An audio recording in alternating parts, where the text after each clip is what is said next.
신문 읽어주는 남자입니다. 미사일이다 아니다 논란이 계속되고 있는 가운데 북한이 입장을 냈습니다. 한국과 미국이 자꾸 군사적 도발로 우리를 자극했다는 겁니다. 이를 두고 옛말에 이런 말이 있습니다. 적반하장도 유분수다. 동아일보입니다. 정말 적반하장이죠. 북한. 한미 군사적 도발이 불신을 초래했다. 이렇게 비난 성명을 오히려 북한이 냈습니다. 자꾸 북한 이렇게 큰 소리 치게 둘 겁니까?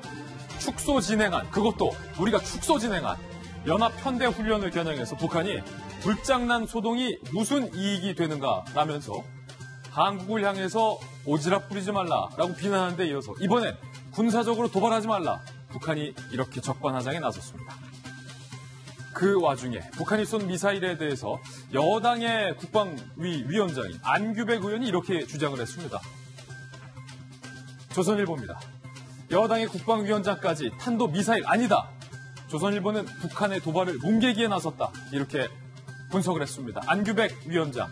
탄도미사일로 보기엔 사거리가 너무 짧다라고 주장을 했습니다. 그런데 군사 전문가들 사이에서는 아니 사거리는 짧게 쏠 수도 있고 길게 쏠 수도 있고 얼마든지 조정이 가능하다는 거죠. 이런 논리는 태어나서 처음 들어본다라고 반박을 했습니다. 그러자 국방부도 그것은 안규백 의원 개인의 의견이다. 국방부 전체의 의견이 아니다라고 선긋기에 나섰습니다. 이를 지켜보던 야당 한국당에서는 민주당이 북한의 미사일을 숨기기에 너무 급급해하고 있다. 이렇게 비판했습니다. 잠시 후에 미사일 논쟁 3라운드 살펴보겠습니다. 다음 신문입니다. 이번엔 한겨레 신문입니다. 삼바.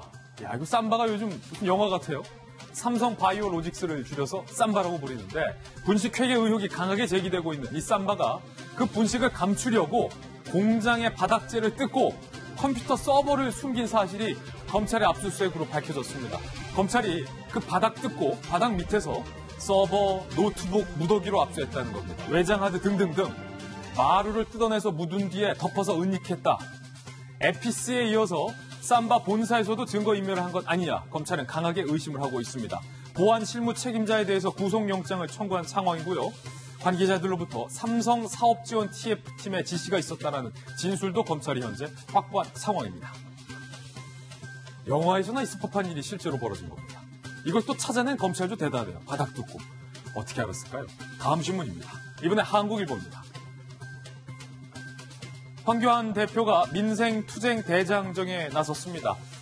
부산 자갈치 시장에서 출정식을 진행했는데 지금 사진에 보이시는 것처럼 황교안 대표가 눈물을 흘렸습니다. 울음을 터뜨렸습니다. 그러면서 좌파가 돈 벌어봤냐라고 울부짖었는데 당대표가 이렇게 밖에서 민생투쟁 대장정에 나서고 있는데 한국당 내부에서 한선교 사무총장은 당직자에게 욕설을 해서 당직자들이 물러나라라고 들고 일어나는 초유의 일이 벌어졌습니다. 한국당 왜 일어나? 잠시 후에 이 이야기 상세하게 다뤄보겠습니다. 다음 신문입니다. 이번엔 중앙일보입니다. 안타까운 일이었죠. 빚 7천만 원의 극단적인 선택을 한 일가족, 그것도 어린이날에. 취재가 중앙일보 취재기자들이 취재를 해서 막을 방법이 있었다는 내용을 오늘 소개해주고 있습니다. 어린이날 30대 부부가 자녀 둘과 함께 극단적인 선택을 한 사건. 이 부부는 개인회생 신청을 하고 월 80만 원씩 갚다가 부부 모두 동시에 일자리를 잃어서 생활고를 비관해서 극단적인 선택을 했는데 법원 신청 때는 변제금을 줄 수 있다는 거예요. 표를 자세히 함께 보시죠. 개인회생 제도와 개인 파산 제도가 있다는 것 오늘 기사에 상세하게 소개를 하고 있습니다. 개인회생, 개인 파산 모두 운영 주체는 법원입니다. 법원에 신청하면 가능하다는 겁니다. 채무 범위, 대상, 채권 모두 다 제한이 없습니다.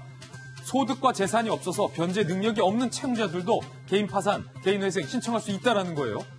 물론 개인 파산의 경우 소득이 없어야 되지만 일정 수입이 있는 소득자들도 개인 회생 제도를 신청하면 충분히 변제받을 수 있다는 것. 제발 이 제도 활용하시기 바라겠습니다.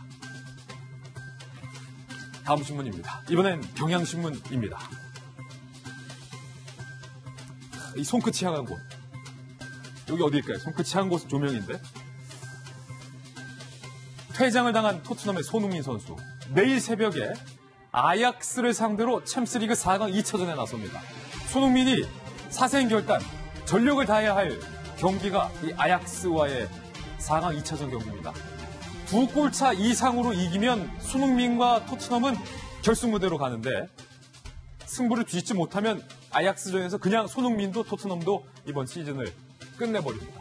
손흥민이 자신의 기량을 모두 쏟아부어야 할 내일 새벽 아약스와의 챔스리그. 과연 이 손흥민의 손가락이 시즌 끝을 향할 것인가? 아니면 결승을 향할 것인가? 내일 새벽 많은 분들이 응원을 할 것 같습니다. 저도 응원하겠습니다. 지금까지 신문 읽어주는 남자입니다.